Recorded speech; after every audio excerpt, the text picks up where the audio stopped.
Bom dia, meus irmãos. Que a alegria de Jesus esteja em seu coração sempre.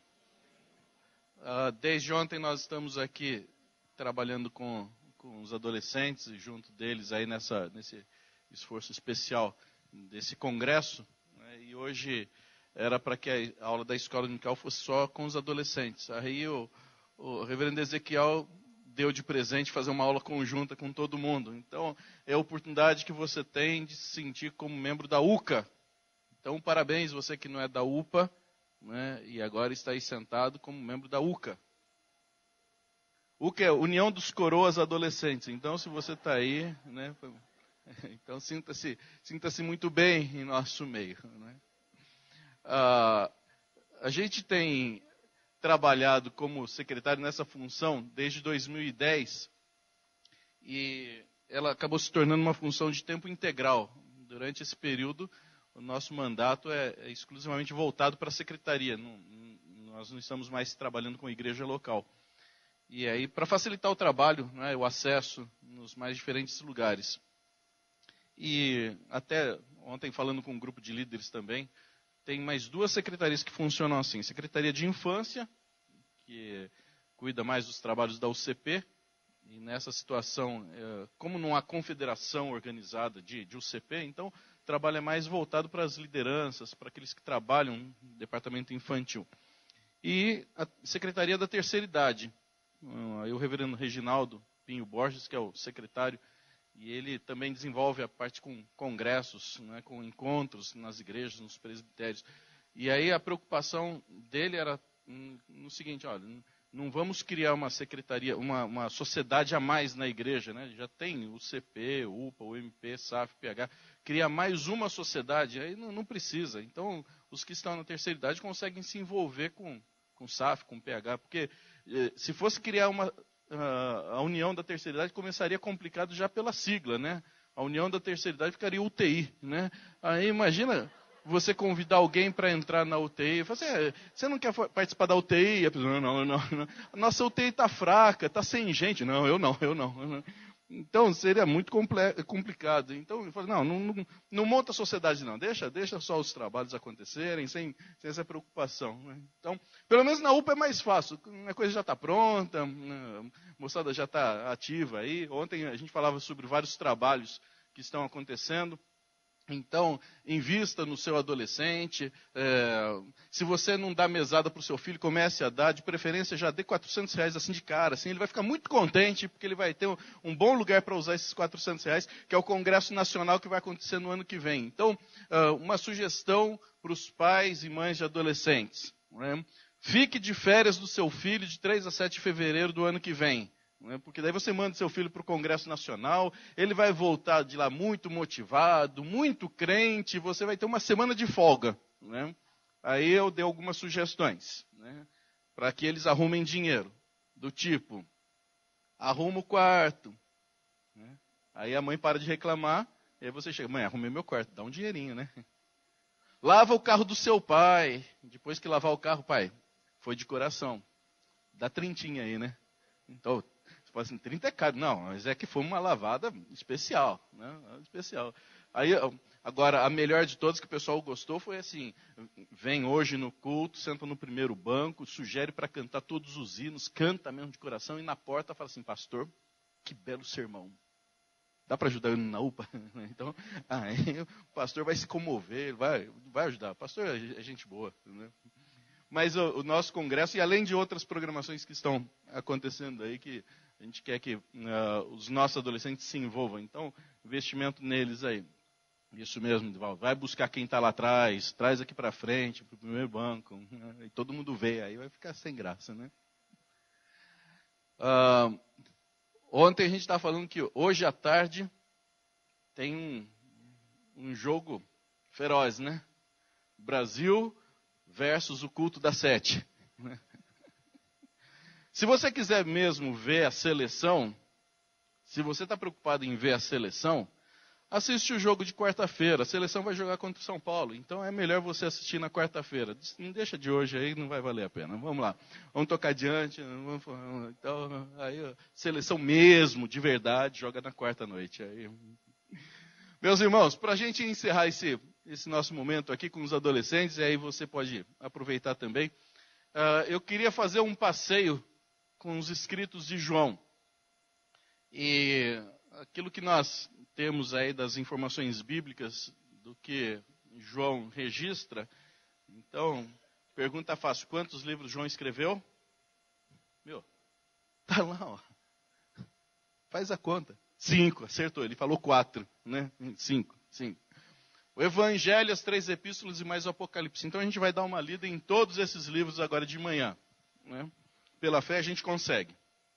Então, começa lá com o Evangelho de João e a gente vai pensar naquilo que o texto bíblico, o escritor bíblico fala sobre o entendimento que nós podemos ter do nosso próprio coração quanto àquilo que houve de transformação ou não.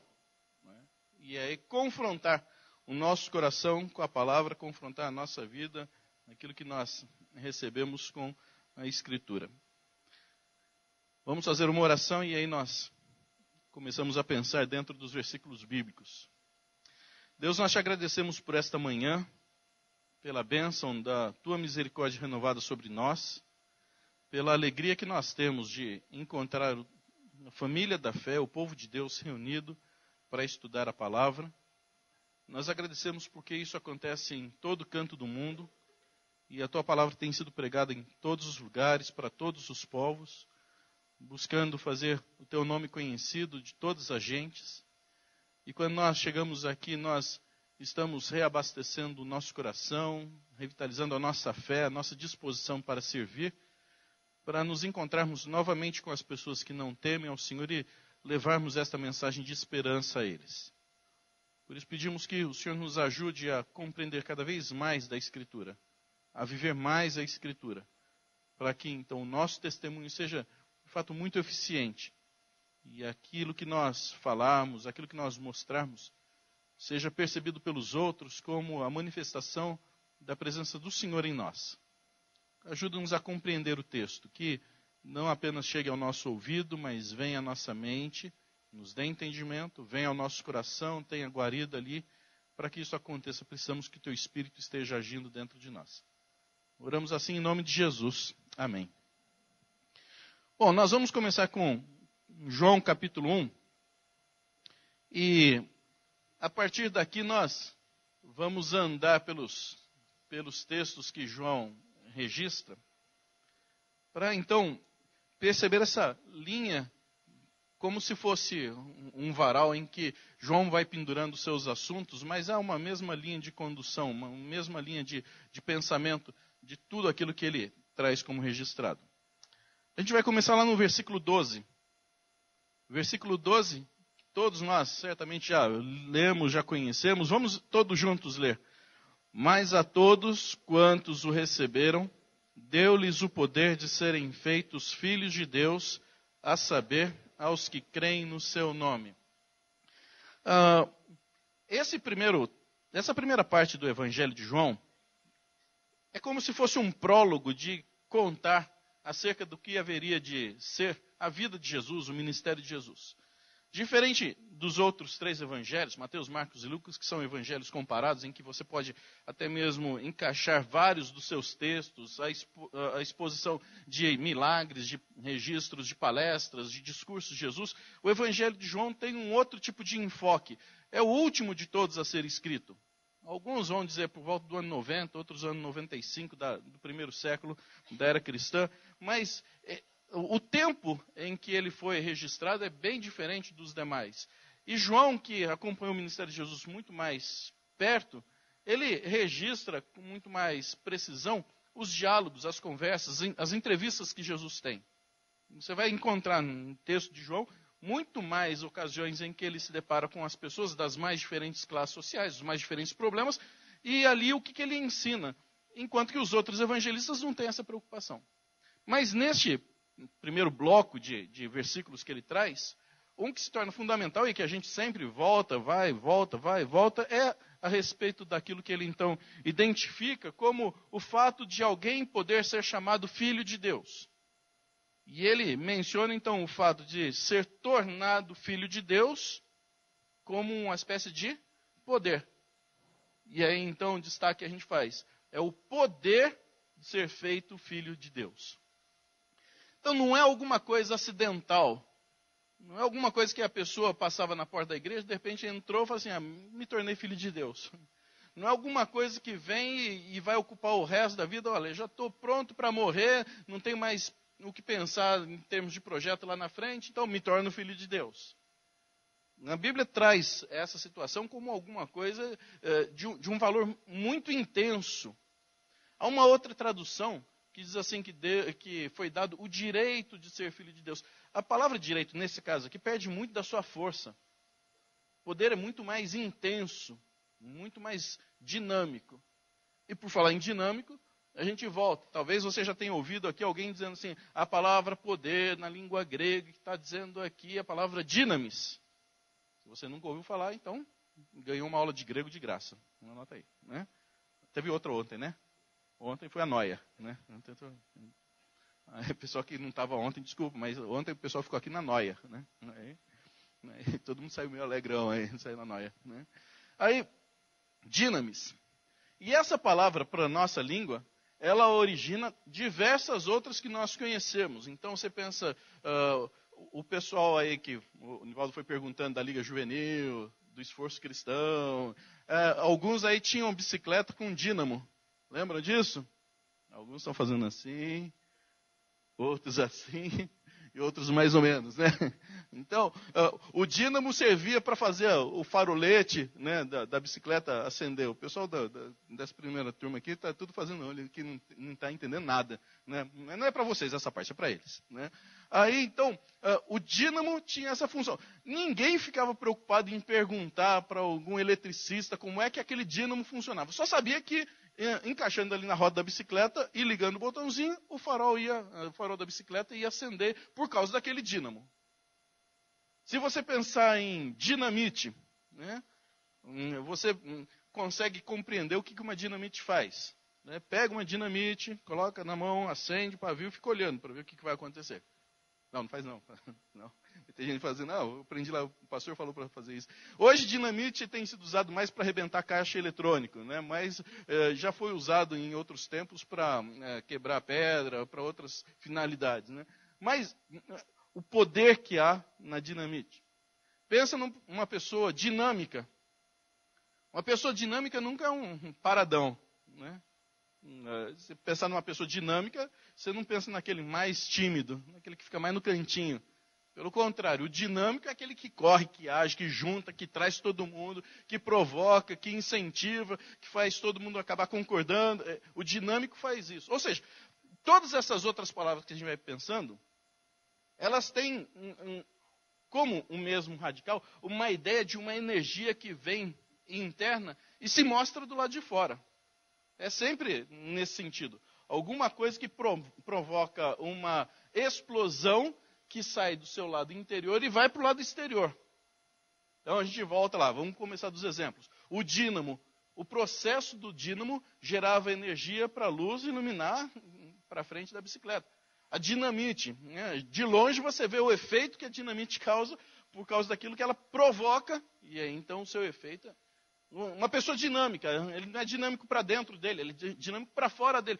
Então, voltando para o texto bíblico, a ideia que o texto vai trazer é exatamente isso. Alguém que é nascido de novo, alguém que recebeu esse poder de se tornar filho de Deus, não consegue guardar para si mesmo o seu cristianismo.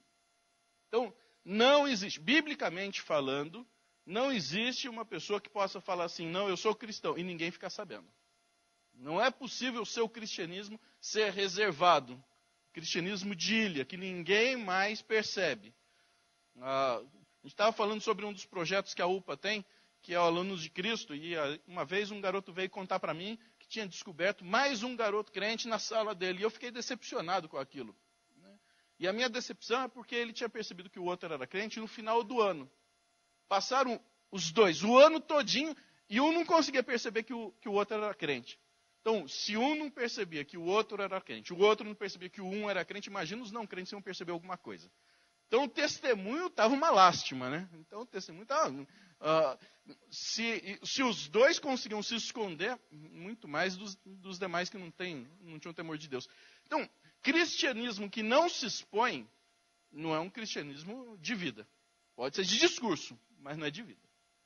Quando a gente vê uma pessoa que comprou uma casa nova, menina que arrumou namorado novo, né?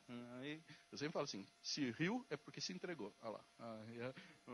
Eu fico até tentando cortar o risinho, né? Fala sobre isso o tempo todo. Ninguém está nem interessado em saber, mas fica falando o tempo todo do namorado novo. Então, ou então comprou a casa nova, comprou o carro novo. Quer falar para todo mundo.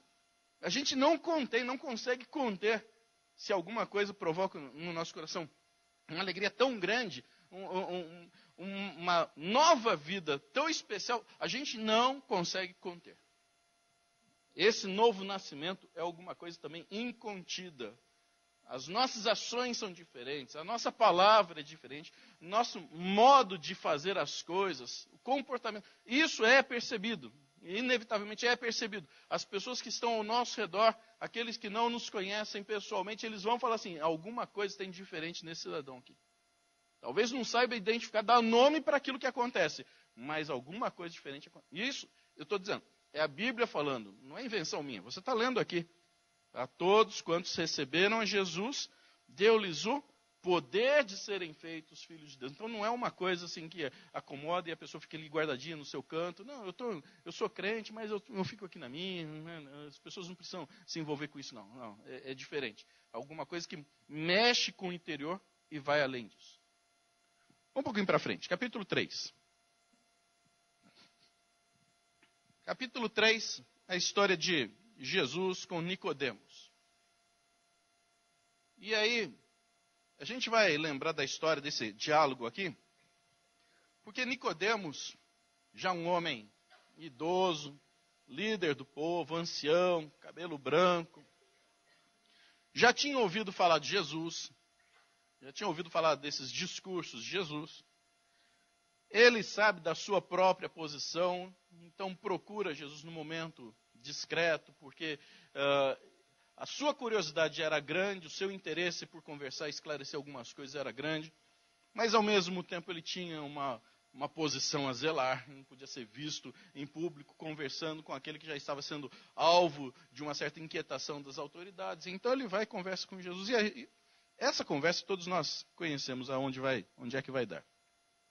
Mas se você pensar naqueles dois homens, e Nicodemos muito mais velho do que Jesus está aqui com 30 anos, e aí é o início do seu ministério, e vai até os 33, e às vezes a gente, por ver algumas figuras, né, que são desenhadas acerca de Jesus, nós criamos uma imagem de um Jesus muito mais velho do que o que ele realmente é. Se você perguntar sobre quem tem entre 30 e 33 anos, e fala assim, quem tiver, fique em pé. Não precisa não, só estou dando exemplo. Né? Quem tiver, fique em pé para a gente então pensar numa figura de Jesus com 30 ou 33 anos. A gente tem uma tendência de pensar sempre num Jesus muito mais velho fisicamente do que o que ele foi. Mas em termos de conhecimento, Jesus podia conversar com qualquer doutor da lei, porque ele então podia trocar ideia tranquilamente. E aí, Nicodemos senta com Jesus, e há um pedaço dessa conversa que a gente vê acontecendo no versículo 3 e versículo 4. Vamos ler juntos esses dois versículos. A isto respondeu Jesus, em verdade te digo, que se alguém não nascer de novo, não pode ver o reino de Deus. Perguntou-lhe Nicodemos, como pode um homem nascer sendo velho? Pode, porventura, voltar ao ventre materno e nascer segunda vez? Ok, aí sempre que eu li esse texto, eu ficava invocado com aquilo que Nicodemos estava dizendo. Porque se Nicodemos era um homem já experimentado, um homem velho, um homem que não tinha tempo para perder, sabia que estava conversando com Jesus, que era um homem também que não tinha tempo para jogar conversa fora, ele vai fazer esse tipo de pergunta? A preocupação de Nicodemos era uma preocupação séria, era uma coisa importante. O versículo 2 começa, olha, ninguém pode fazer aquilo que o Senhor faz, então quero entender isso daí. E aí os versículos que nós lemos identificam. Jesus então começa a dizer para ele, ó, o importante é nascer de novo. O importante é nascer de novo. Vai ligando. No versículo 12 a gente lembra que João está registrando a palavra de Jesus, que só é filho de Deus quem nasce de novo. E agora ele usa a mesma expressão. Nicodemos, você tem que nascer de novo. Aí então vem versículo 4. Nicodemos, com toda a sua experiência, já conhecedor da vida, vira para Jesus e fala, então, eu tenho que voltar para o ventre materno? Eu sempre achei essa pergunta, eu falo, é uma pergunta muito boba, né? Muito infantil. Para um homem maduro, um homem velho, perguntar para Jesus se na idade dele ia voltar para o ventre da mãe. Uma vez eu estava numa palestra e havia um rabino judeu cristão, e hoje existem várias comunidades de judeus convertidos, são chamados judeus messiânicos. E esse rabino estava fazendo uma palestra dele, e ele entrou para falar sobre um determinado assunto e mencionou essa passagem aqui. E não era o foco da palestra dele, mas ele mencionou essa passagem, e ele estava dizendo que entre os judeus havia um certo convencionamento de usar essa expressão em 6 ocasiões diferentes. Então, em 6 oportunidades, se usava dizer, olha, nasceu de novo. Ele não chegou a mencionar quais eram essas 6 ocasiões. Mas vamos imaginar, alguém sai aí para a rua e não olha na hora de atravessar, o carro bate, a pessoa cai no chão, se levanta, limpa, vem outro e fala, nossa, meu, você nasceu de novo. Sei lá, estou inventando aqui uma. Então, naquela conversa que tem com Jesus, Jesus fala assim, você precisa nascer de novo. Então, na cabeça de Nicodemos, provavelmente entraram essas 6 expressões. E ele fala assim, bom, a primeira não encaixou, segunda não deu certo, terceira também não está batendo, quarta não veio, quinta não está entrando, sexta... Aí sobraram qual? Sobrou impossível, sobrou estapafúrdia. Fala assim, então, se as 6 que a gente conhece não encaixam nessa, então eu vou para aquilo que... eu vou chutar o pau. Aí o que ele pergunta? Então eu tenho que voltar para o ventre materno. Daí começou a fazer sentido a pergunta de Nicodemos. Ele não estava jogando conversa fora. Durante a vida toda, assim como todos os outros judeus, eles pensavam, bem, se existem 6 formas de nós dizermos um ao outro, você nasceu de novo, você nasceu de novo, não encaixa em nenhuma dessas. E aí então só me resta perguntar se eu tenho que voltar para o ventre da minha mãe. E aí Jesus começa a dizer, não, isso aqui é nascimento espiritual. Nascimento espiritual. Não é nascimento físico. Não volta ao ventre da mãe. A transformação é aquilo que acontece no coração. E aí é a ideia do processo dessa transformação acontecida. Por isso que a gente, então, pensa assim, quem nasce uma vez morre 2, certo? Quem nasce 2 vezes morre 1. Isso é fácil de compreender, não é? Tranquilo. Tem gente que está assim, tem gente que está assim, outros mais ou menos, né? Quem nasce uma vez, tem o seu registro, numa certidão de nascimento, no RG, quem nasce uma vez, morre fatalmente 2. Morre fisicamente e morre espiritualmente. Quem nasce 2 vezes, nascimento físico e nascimento espiritual, morre uma vez, morre fisicamente. Não passa pela morte espiritual. Então é isso que Nicodemos precisava entender. Nicodemos, você tem que nascer de novo, mas esse é o nascimento espiritual. Então o processo que acontece aqui é um processo de uma revolução interna. É alguma coisa interior que vai gerar dentro de você. E isso, evidentemente, vai se mostrar do lado de fora. Você vai encontrar mais alguma outra vez a história de Nicodemos na Bíblia? Sim, isso mesmo. Vai encontrar quando Jesus morre. Nicodemos é quem ajuda José de Arimateia a retirar o corpo de Jesus da cruz e sepultar. Então, depois dessa conversa aqui, ninguém mais vai ouvir falar a respeito de Nicodemos. Some a história dele. Lá no final do ministério de Jesus, na sua morte, Nicodemos se apresenta para retirar o corpo. E isso daqui era um sinal que era uma atitude reservada apenas aos familiares e os amigos mais chegados. E no momento em que Nicodemos vai lá para retirar o corpo de Jesus e sepultar, ele está se expondo a toda a comunidade judaica para dizer, olha, eu era amigo dele, eu era chegado dele. Então não tinha como Nicodemos conter para si mesmo a experiência que ele havia tido de entender o novo nascimento do seu processo de transformação. Vamos lá, falamos que ia andar por João, agora vamos lá para as epístolas. Facilitar para a gente não ter que ler todos os textos, né? Vai lá para a primeira epístola de João. Estamos no mesmo varal, pendurando as coisas, colocando no gancho ali. Então, o conceito que João estabelece começa ali em João 1,12, mostrando que nós recebemos esse poder de nos tornarmos filhos de Deus. O nascer de novo é alguma coisa que gera em nós algo extraordinário que se manifesta, que se mostra necessariamente, evidentemente, aos outros. Não é possível conter isto. Um pouco mais adiante, Jesus ensina através da história com Nicodemos que isso é um nascimento espiritual. E não necessariamente precisa ter na sua conversão alguma forma trágica, extraordinária. A sua conversão pode ter sido uma situação mais normal do mundo. E eu me lembro que quando eu sempre cresci na igreja, nasci na igreja, então eu vi algumas pessoas trazendo seu testemunho de vida, e uma vida completamente transtornada, confusa.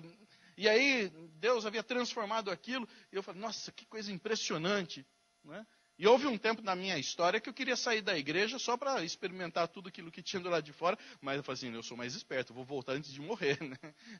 Morrer do lado de fora, eu não, vou morrer de volta na igreja. Né?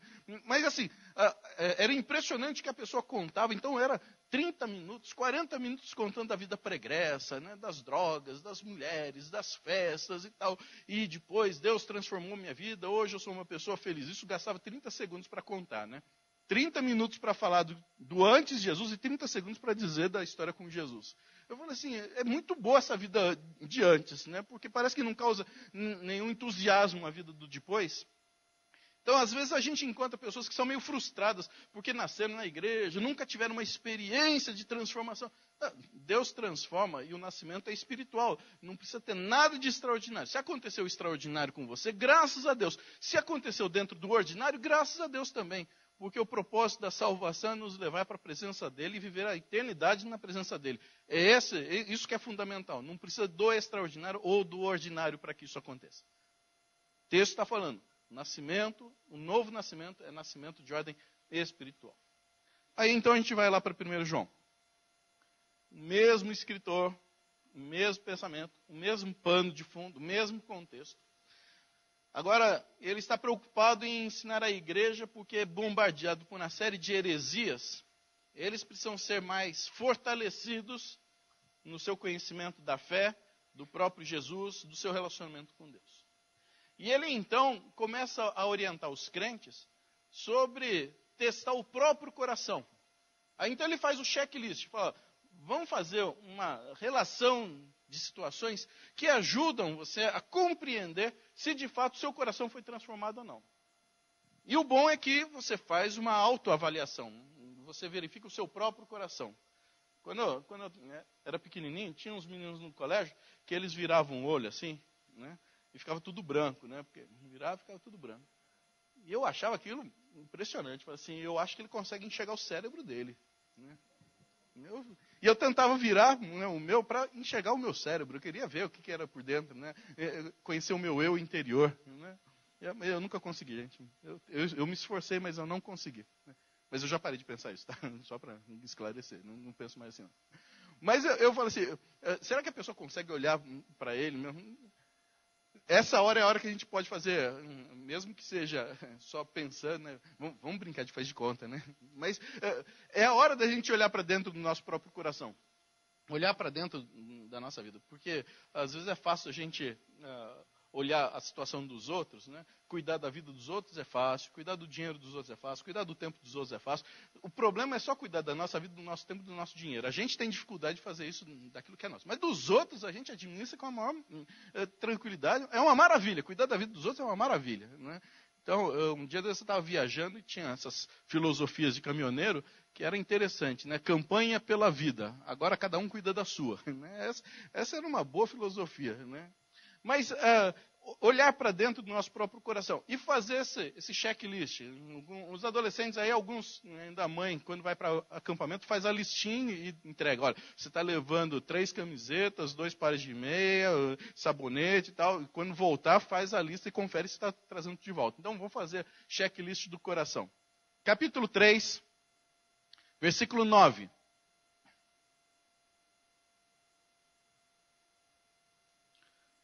Vamos lá, todos juntos lendo esse texto. Capítulo 3, versículo 9. Todo aquele que é nascido de Deus não vive na prática de pecado, pois o que permanece nele é a divina semente. Ora, esse não pode viver pecando, porque é nascido de Deus. Primeira situação, primeiro ponto em que você pode confrontar o seu coração diante do texto bíblico. Vai ligando a ideia que vem desde o capítulo 1, versículo 12, que diz que nós recebemos o poder de sermos tornados filhos de Deus. Então, isso gera em nós um novo nascimento. Então, essa transformação, novo nascimento. Nicodemos compreende que isso é de natureza espiritual.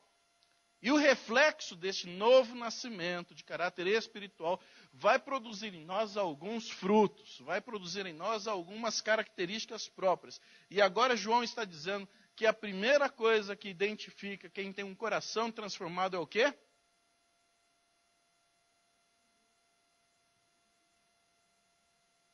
Está ali, gente. Eu pensei que estava falhando lá. O que acontece com quem tem um coração transformado? Vou falar baixinho, ó. Não vive em pecado, tá? Apagou. O que acontece com uma pessoa que tem o coração transformado? Isso mesmo, estão acompanhando, muito bem. Ontem à noite a gente perguntou, quem está acordado, né, dá um amém.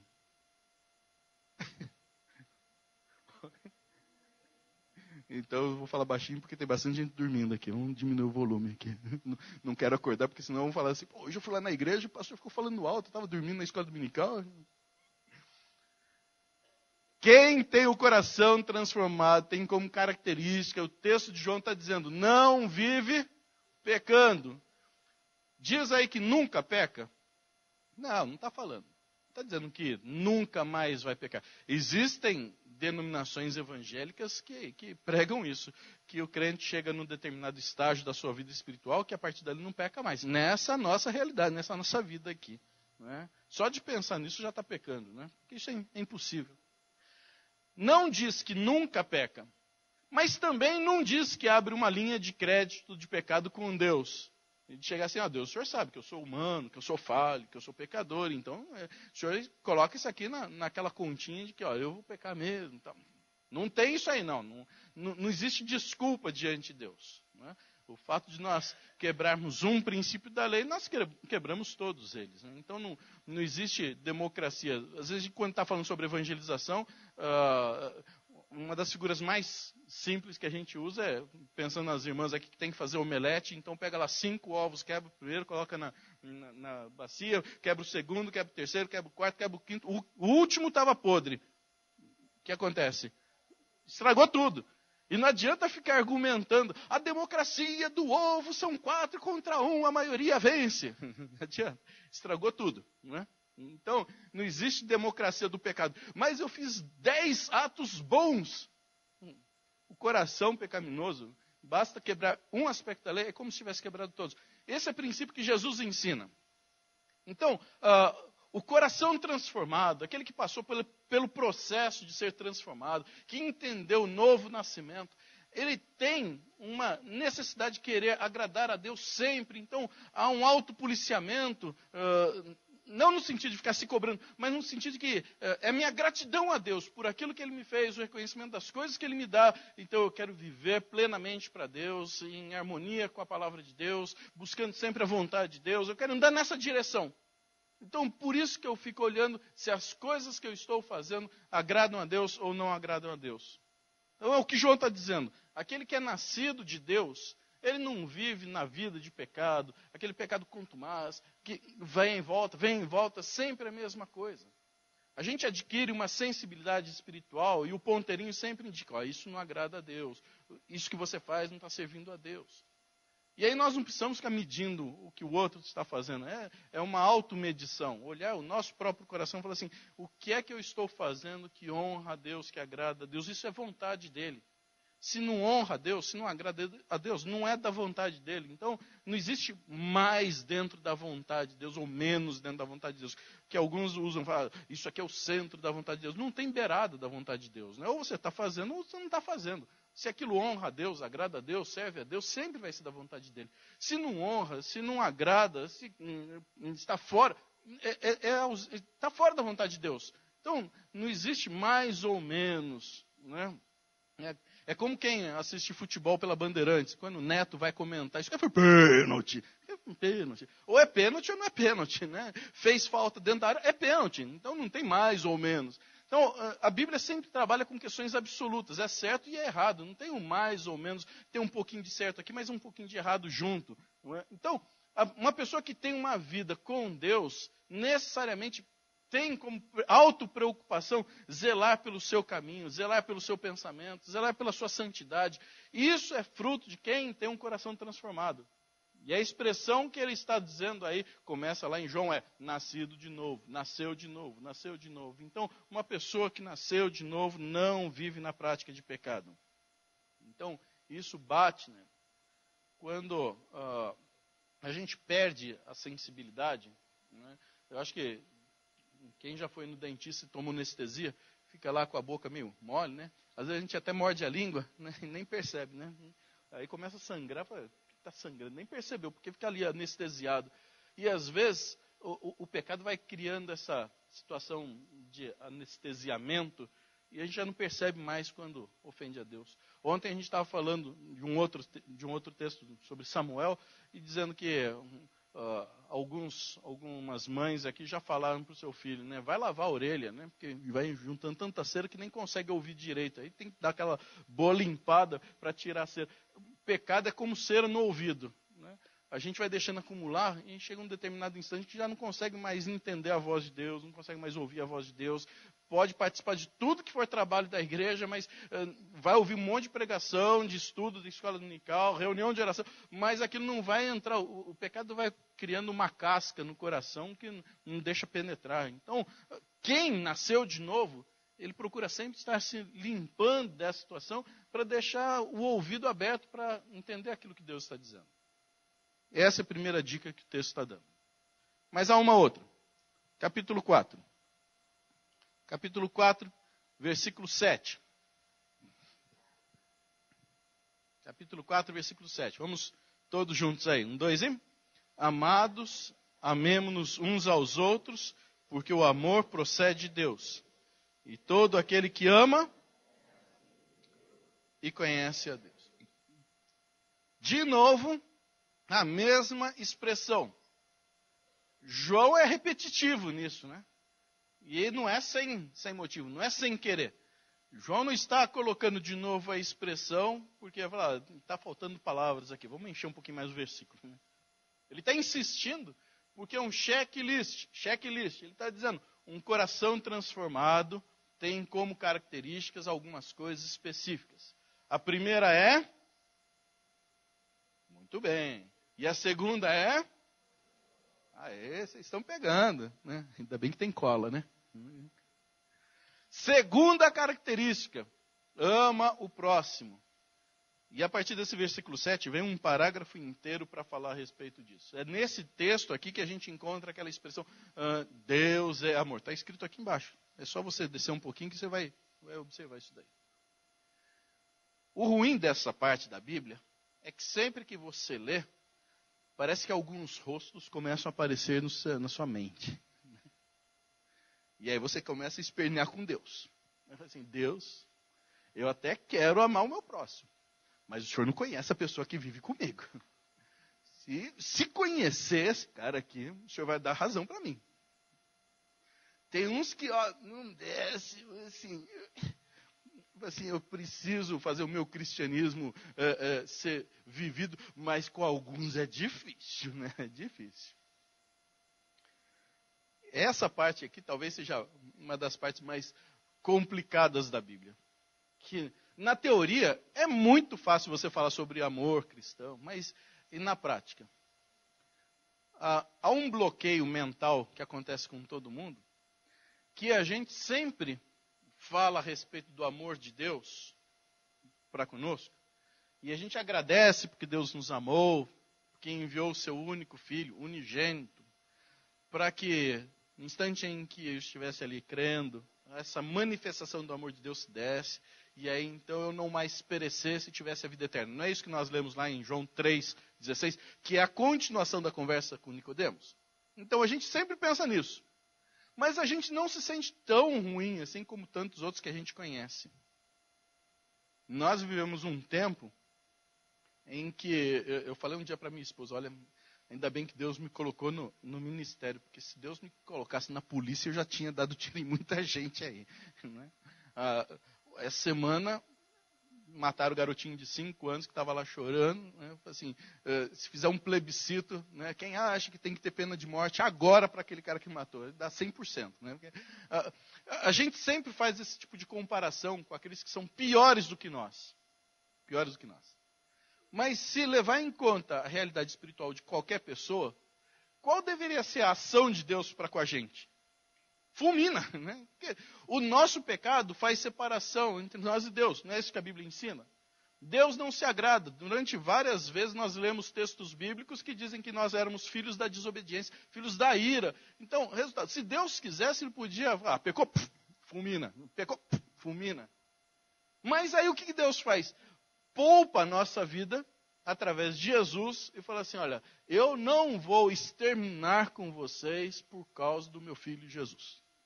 Então, ele se tornou responsável por dar cumprimento à lei, pagar pelos pecados, ele se tornou representante, aquele que responde por aquilo que os outros não conseguiriam fazer. Então a gente fala assim, obrigado Deus, muito obrigado porque o Senhor me salvou. Mas nós éramos tão pecadores quanto qualquer outro. Esse que matou de 5 anos, ou quem pôs fogo no dentista, enfim, todo mundo. Às vezes, da mesma forma com que aqueles que estão ao nosso redor e a gente não engole. E a gente fala assim, mas se eu busco tanto que Deus me ame, por que eu não consigo aprender com Deus o mesmo tipo de relação? E não é discurso de amor, né?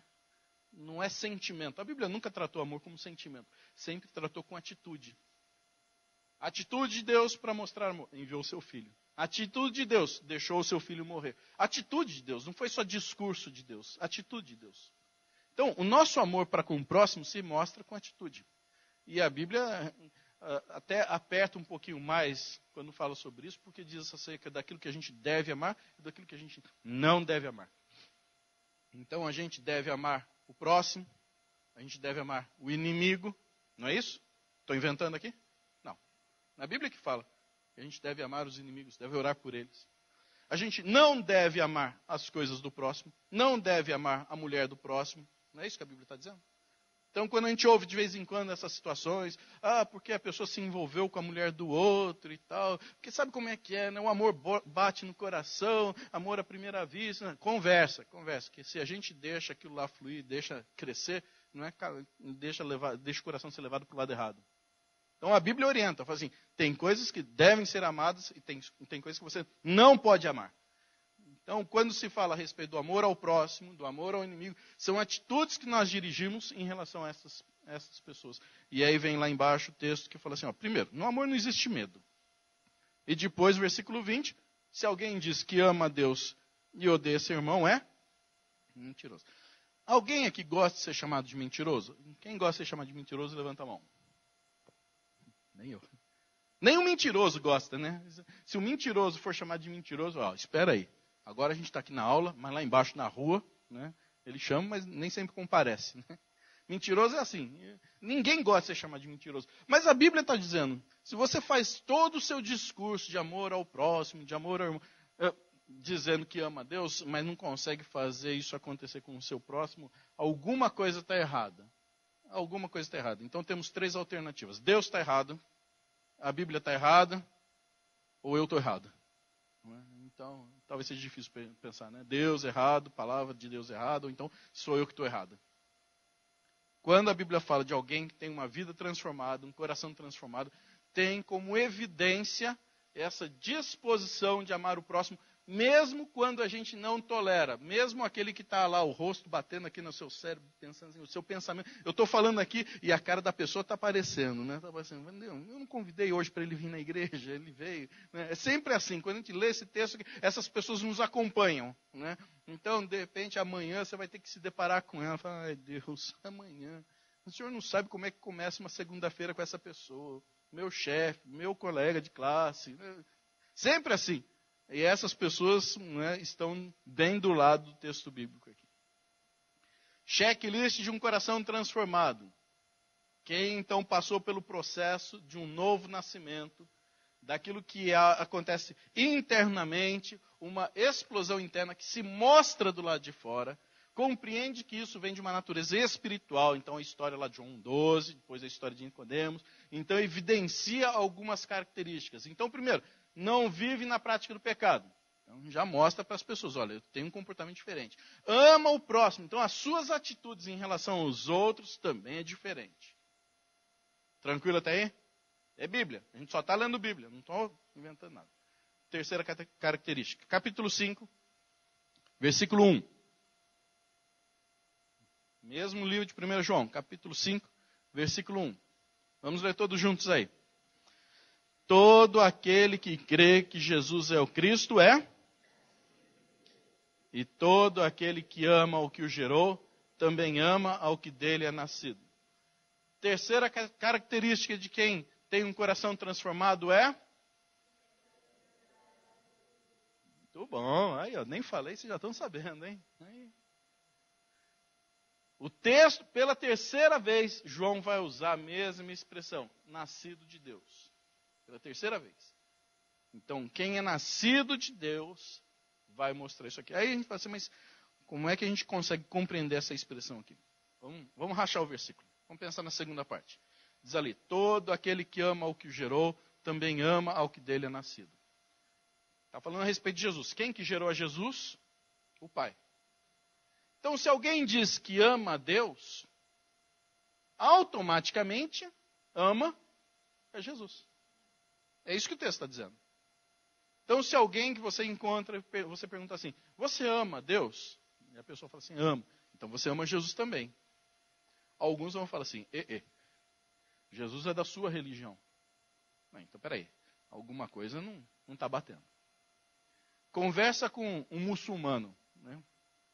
Muçulmano, se você perguntar se ele ama a Deus, talvez ele demonstre o amor que ele tem para com Deus com muito mais intensidade do que o seu amor. Então, discutir amar a Deus com um muçulmano é complicado, porque ele mostra mesmo. Agora, na sequência da expressão aí, pergunta se ele ama Jesus. É perigoso dele abrir o casaco assim, está cheio de bomba, e explodir do seu lado. Então, se falar sobre Jesus com um muçulmano, você está correndo sério risco de vida. Os missionários que trabalham em países árabes, né, de linha muçulmana, eles têm que trabalhar debaixo de muito sigilo, tanto que geralmente você nem vê o nome deles, ou vê o nome e não vê o país onde eles estão, pelo perigo que é falar a respeito de Jesus nesses lugares. Mas se falar sobre Deus, ainda que eles tenham um outro nome para identificar, mas o amor para com Deus, tranquilo. Agora, pergunta se ama Jesus. Aí você está entrando num problema seríssimo. Então, essa é a realidade que nós encontramos aqui no nosso país também, na nossa cidade.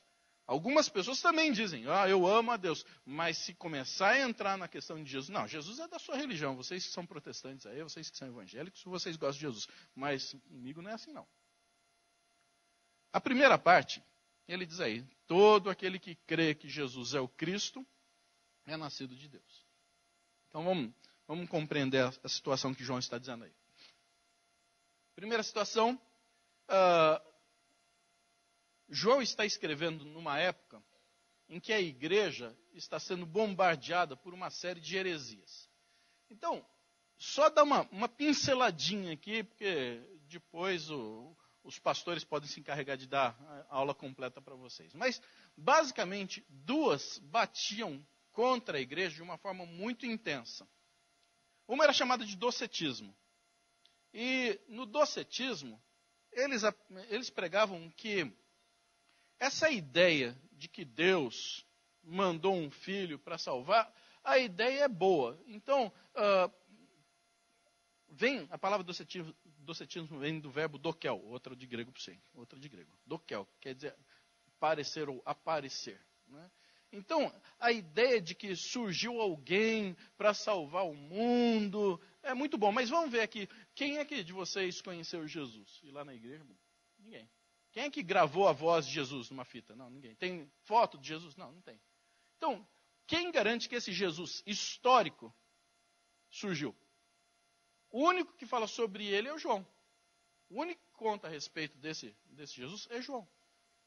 Então, João tem uma responsabilidade muito grande em mostrar para a igreja que Jesus tinha existido mesmo. Tanto que se você olhar lá no início da epístola, vai dizer assim, o que os nossos olhos viram, que os nossos ouvidos ouviram, que as nossas mãos apalparam a respeito do verbo da vida. Então, João está querendo identificar para a igreja que, olha, eu tive contato, eu toquei em Jesus, eu abracei Jesus, eu beijei Jesus, eu andei com ele. Então, a ideia de que Jesus fisicamente não teria existido era uma ideia muito comum ali. E os hereges queriam mostrar para a igreja, ó, essa ideia é boa, mas ele de fato não existiu. Então, o Jesus histórico não tem. O Cristo sim, porque aí é um enviado, um Messias, alguém que foi prometido, ele apareceu. Mas o Jesus você não pode garantir que tenha vindo. Por outro lado, você encontra também os gnósticos. E aí o gnosticismo dizia, olha, o Deus que é santo, santo, absurdamente santo, absolutamente santo, totalmente santo, nunca poderia se envolver com um homem pecador. E aí todo mundo já sabe, o homem é pecador, essa carne aqui é apodrecida por causa do pecado, então Deus nunca poderia... Então falar que Deus mandou seu filho, que é tão igual a ele, para salvar o homem, para conviver com o homem, isso não pode. Então o que é que teria acontecido? Deus criou um semideus, que depois vem um semideus, que vem um semideus, que vem um semideus, até chegar em Jesus. Então Jesus não seria um Deus. Aí eles pensavam, não, existiu alguém, e aí fisicamente tem alguém que andou junto com as pessoas, mas não era Deus, era um Deus. Né? Então, a igreja era bombardeada por causa dessas heresias. E aí João precisa dizer o seguinte, olha, não, esse Jesus é o Cristo. Então, aquele que crê que Jesus é o Cristo, esse é nascido de Deus. Hoje a gente ainda encontra pessoas que pensam, os judeus mesmo, eles pensam, Jesus existiu. Eles não discutem a existência física de Jesus. Discutem se ele é o Cristo ou não. Outras religiões também fazem a mesma coisa. Então, nos nossos tempos, a gente encontra a gente pensando como no tempo de João. Continua a mesma situação. Às vezes muda só o grupo, mas continuam pensando da mesma forma. Então, o crer não é apenas um consentimento, uma concordância. Eu concordo, acho que é isso mesmo, bacana. O crer vai mais além. É um assumir, é um entregar-se. É uma compreensão que vai muito mais profundamente. Uma vez, existia um folhetim de evangelização que o título dele na capa era assim, Perdeu o céu por 45 centímetros. Alguém já viu esse folhetim? Opa, É tão raro que hoje em dia não tem mais. A primeira vez que eu vi aquele folhetim, eu olhava, né? Perdeu o céu por 45 centímetros, né? Eu falei, mas o que a pessoa fez? Que foi lá na beiradinha, já estava na marca do gol, perdeu, né? Aí fez, quando estava chegando lá, escapou. Daí eu falei assim, em vez de ficar discutindo com a capa, deixa eu ler o que está escrito, né? Aí no texto do folheto ele diz o seguinte, tem mais ou menos 45 centímetros a distância entre o cérebro e o coração. É mais ou menos essa distância. E tem muita gente que tem muita informação religiosa sobre Jesus, sobre Deus, sobre Bíblia, sabe versículo de cor, cântico, hino, está tudo dentro aqui do cérebro. Mas não chegou no coração. Então o coração não foi transformado. Então, informações intelectuais sobre fé, tem, mas isso não foi assimilado, não foi guardado no coração. A Bíblia fala que os demônios conhecem muito, até tremem. Né? Então, intelectualmente, os demônios conhecem sobre Jesus. Quando chegar no coração deles, eles se convertem. Né? Não vai acontecer, mas teoricamente é assim que funciona. Paulo Coelho, que é mago, escritor, compositor, né? Tem um monte de coisa aí, Paulo Coelho. Uma vez nas páginas amarelas da revista Veja, ele estava dando uma entrevista e ele dizia, eu leio a Bíblia todos os dias. Então, de repente, se um crente for discutir Bíblia com ele, pode ser que Paulo Coelho coloque no chinelo. Fala assim, não, você não entende nada de Bíblia. Né? Do tanto que muitos crentes leem a Bíblia sempre, ele lê constantemente, todo dia ele lê a Bíblia. Ele mesmo falando. Agora, no instante em que sair do cérebro e vier para o coração, aí transforma a vida, aí ele se converte. Então, esse é o processo. O fato de crer não é um consentimento. Eu acho bonito, eu acho importante esse negócio de igreja, é um ambiente bom, não é? A gente chega lá no culto, vai prestar um culto a Deus, vai cantar hino, mas se ficar apenas na questão do intelecto, não chegar ao coração, não transformar o coração, nascido de Deus é aquele que se entrega, que se dá. Eu acho que uma das dificuldades que o povo da época de João tinha era o seguinte: vamos fazer uma continha básica. Se João tinha a mesma idade que Jesus, então João teria lá seus 33 anos, vamos pensar que os dois tinham a mesma idade. A Bíblia não tem nenhuma informação sobre isso, a gente está aqui fazendo um palpite. Se João tinha a mesma idade que Jesus, então Jesus morreu com seus 33 anos, João também. Conforme alguns escritores, esses textos de João foram escritos no ano 95. Então, se a gente arredondar a conta, na cronologia, não vai bater, mas só para arredondar. Jesus morreu no ano 30 e isso aqui foi escrito no ano 95, então são 65 anos a mais. Se João estava também com 30 anos, mais 65, 95, certo? Isso? Aí você vai dizer, 95 é muito. Tá bom, vamos deixar por 80. Né? É palpite mesmo. Ninguém vai precisar chegar no céu justificando isso, mas estamos só dando palpite. Eu vou perguntar aqui para os adolescentes que estão na parte da frente. Né? Quem é que tem bisavô vivo? Muito bom, muito bom. Vocês conversam sempre com eles. E eles repetem sempre as histórias. Cada vez que repete, sempre tem um detalhe novo, né? É isso mesmo. É natural. Estou perguntando assim para a turma da frente, porque da quinta fileira para trás tem alguns de cabeça branca aí que falam, não, eu conto sempre histórias novas para os meus netos. Mas o meu avô participou da Revolução de 32. Né? Aí, meu avô é velho. Nossa, meu avô era velho, né? Já morreu. Né? E aí, meu avô morou muito tempo aqui em Tabatinga, então por isso que eu vinha sempre para cá. E ele tinha uma marca de uma bala na perna esquerda aqui. Então ele mostrava para mim a cicatriz dessa marca. A cicatriz dessa bala. Né? E aí então ele contava, né, como é que ele estava na batalha e o cara atirou. Então o tiro veio de lá e pá. Passou um tempo, né, ele mostrou, você já viu essa marca que eu tenho aqui? Já. Então, o rapaz estava lá e ele atirou. Foi meu avô. Bom. Passava mais um certo tempo, assim, não, porque eu participei da Revolução de 32, o cara que estava ali, ele veio e pá, não tirou. Né? Sabe a dúvida? Assim, de onde é que veio o tiro? A única coisa certa era a cicatriz. Então, a cicatriz estava lá. Então, que ele tomou o tiro, ele tomou. Mas como é que essa bala veio? Né? Fala assim, mas meu avô já estava lá com seus quase 80 anos. Então, ia fazer diferença de onde a bala tinha vindo? Não ia fazer diferença. Bom, isso eu estou só contando um exemplo para justificar, talvez, a confusão que podia estar chegando lá na igreja, baseado nesses hereges, nessas pessoas que queriam conturbar a igreja, para falar assim, gente, dá uma olhada. Não tem ninguém aqui que conviveu com Jesus. Só João. Dá uma olhada na idade de João. João não é nenhum menino, não. João já está com mais de 80 anos. Por que vocês continuam acreditando naquilo que João está dizendo? Seria uma dúvida razoável, como diriam os meios jurídicos, né? Uma dúvida razoável. Por que a gente vai acreditar que aquilo que João está escrevendo é verdadeiro? E aí a pergunta vem, e os anos já se passaram, nós estamos há mais de 2000 anos em relação a essa história aqui, ao registro desse texto. Por que nós acreditamos naquilo que João escreveu? Respostinha simples, que é? Só 2 letras. E um acento. Na letra E. Fé. Fé. Nós só aceitamos isto por uma questão de fé. Mas imagina se você estivesse lá naquele tempo de João, provavelmente você ficaria meio balançado. Assim, pode ser que esses hereges tenham razão. João já não está na sua idade melhor, não. Já está meio velhinho. De repente, ele está falando umas coisas que ele mesmo não está entendendo. Está contando 3 histórias do mesmo tiro. 3 histórias do mesmo Jesus. É só a medida de fé.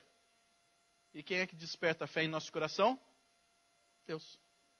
Fé é dom de Deus. Dá uma olhada nesse mesmo capítulo. Versículo 4. O que é que diz aí? Vamos juntos? Porque todo o que é, vence o mundo. E essa é a vitória que vence o mundo. A nossa fé. Então, é pela fé que nós cremos nessa palavra. É pela fé que nós chegamos ao final da nossa história e olhamos para trás dizendo, Deus me deu uma história de vitória. Venci na vida. Que é a expressão que muita gente usa, né? Assim, essa pessoa venceu na vida, essa venceu na vida. Como se fosse apenas uma comparação de conquista material. Então comprou a casa que queria, o carro que queria, tem um casamento feliz, os filhos bem formados. Então essa pessoa, o padrão de comparação humana, então venceu na vida.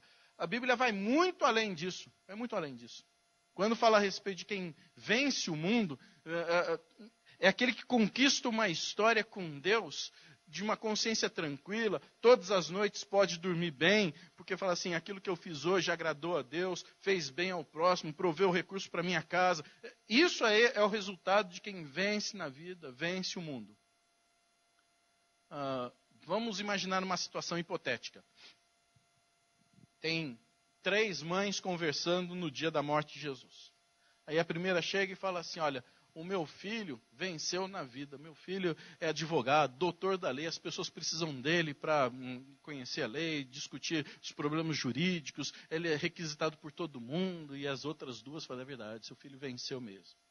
Vem a segunda e fala assim, o meu filho é médico, é doutor também, as pessoas precisam dele para curar as suas enfermidades, ele é sempre procurado pelos outros, requisitado o tempo todo, é uma pessoa benquista, faz bem ao próximo, ele venceu na vida. E as outras 2 concordam.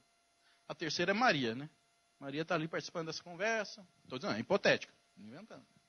Aí Maria olha, e o seu filho quem é? Está fazendo, meu filho, está vendo aquelas 3 cruzes ali? O meu é do meio, sabe? Tem 1, 2, o do meio, aquele que está pregado ali no meio. Vocês acham que aquelas 2, do ponto de vista humano, vão olhar para Maria e falar assim, é verdade, seu filho venceu na vida. Elas vão dizer isso? Não. Do ponto de vista humano, não. Olha que morte vergonhosa. Imagina, Maria, você tem coragem de falar para os outros que seu filho morreu crucificado? Isso é ridículo, isso não faz bem. As melhores famílias, ninguém vai dizer que tem um filho que morreu crucificado. Do ponto de vista humano, você não conquistou, você não comprou aquilo que você queria, você não tem um bom salário, você não venceu na vida, não. Mas e do ponto de vista da ótica de Deus? O filho de Maria venceu na vida ou não? Então a nossa preocupação tem que ser do ponto de vista de Deus. A nossa história é vista do ponto de vista de Deus. O que me faz vencer na vida ou perder a vida? E isso então identifica aquilo que o versículo 4 está dizendo. É pela fé que nós chegamos adiante. É pela fé que nós vamos caminhando. É pela fé que nós lutamos. Independente daquilo que nós temos. Se é com fartura ou se é com pouca coisa. Aquilo que Deus nos dá deve ser tratado como, olha, se Deus me permitiu isso, trato como um bom mordomo e devolvo ao Senhor. Falo assim, é assim que Deus me deu. É esta casa que Deus me deu. É essa família que Deus me deu. É esses bens que Deus me deu. É esta vida que Deus me deu. Portanto, vencer na vida, vencer o mundo, é uma questão de olhar para aquilo que Deus nos coloca à frente e andarmos adiante. Coração transformado, coração transformado. João está no mesmo varal, é o mesmo contexto, desde a epístola até Apocalipse. E ele está falando assim, olha, nós recebemos o poder de ser feito filho de Deus. Então alguma coisa que acontece do lado de dentro se mostra necessariamente do lado de fora. Bateu aqui e os outros vão perceber. Nicodemos fala assim, mas eu precisava entender isso. Nicodemos, não vai acontecer nenhuma transformação de você pensar em algo extraordinário. O nascimento é espiritual. E acontece já, imediatamente. E algumas coisas, então, são mostradas a partir dessa transformação. Primeiro, quem tem um coração transformado? Muito bem, não vive pecando. Segundo, quem tem um coração transformado? Quem tem o coração transformado? E isso só acontece por causa da fé que ele nos coloca no coração. Dá uma olhada aqui lá no versículo 18, desse mesmo capítulo, ele ainda vai além, para aqueles que ficam meio inseguros com relação à sua vida de fé. Versículo 18, vamos juntos. Sabemos que todo aquele que é, não vive em pecado. Antes, aquele que nasceu de Deus o guarda e o maligno... Está vendo que o aquele está em letra maiúscula, porque está falando sobre Jesus. E aí o maligno... Isso aqui é conquista de quem tem o coração transformado. Quer mais? Vamos lá para Apocalipse. Capítulo 2. Acabei? Valeu, gente. Abraço. Não, só para acabar. Né? Dos 10 minutos. Mas 10 minutos ingleses ou 10 minutos... Dá uma olhada naquilo que João está reportando de Jesus para as igrejas que compõem simbolicamente todo o cristianismo espalhado pela terra. 7 cartas, tem elogios, tem repreensões, tem busca de arrependimento, tem orientação, mas todas elas terminam com uma palavra para o vencedor, aquele que vence o mundo, aquele que venceu na vida, aquele que andou com Deus pela fé. Capítulo 2, a gente começa lá no versículo 7. Vamos juntos lá no versículo 7. Quem tem ouvidos, ouça o que o Espírito diz às igrejas. Ao vencedor, dar-lhe-ei que se alimente da árvore da vida, que se encontra no paraíso de Deus. Veja que ele vai começar sempre dizendo, quem tem ouvidos. Não fala quem tem orelha. Orelha todo mundo tem. Se você olhar para o lado aí, a pessoa tem orelha. Ouvido é o aparelho que ajuda a gente a compreender. Né?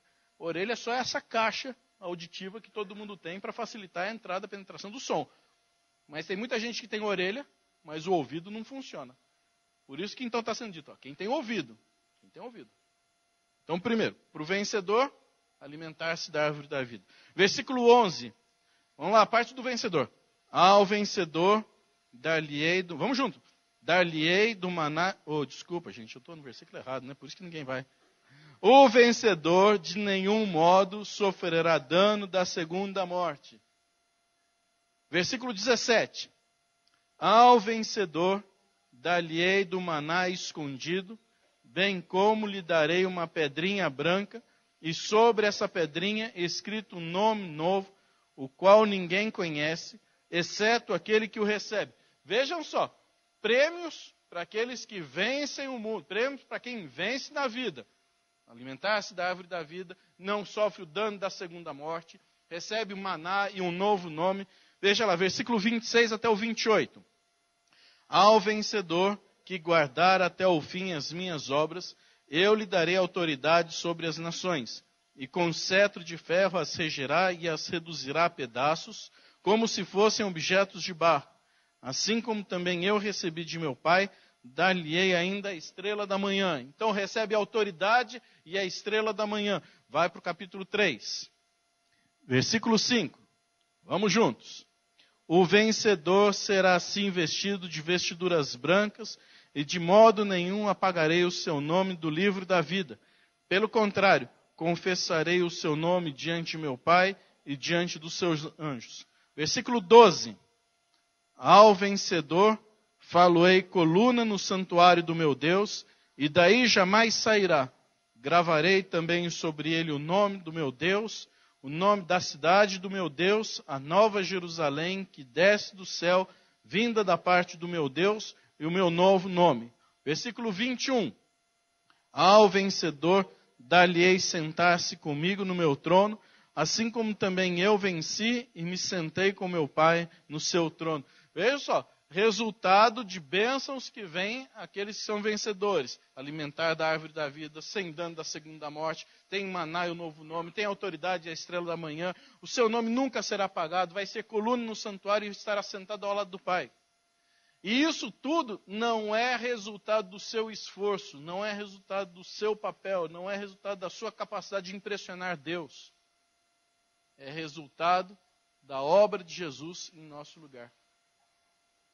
E a gente recebe isso de presente. Ele fez tudo por nós e nós recebemos isso de presente.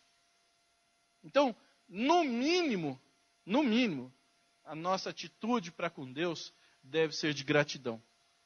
E o resultado deste coração transformado deve se evidenciar como resultado de gratidão. Então, eu não devo mais buscar uma vida que esteja identificando pecado, mas ao contrário disso, identifique santidade.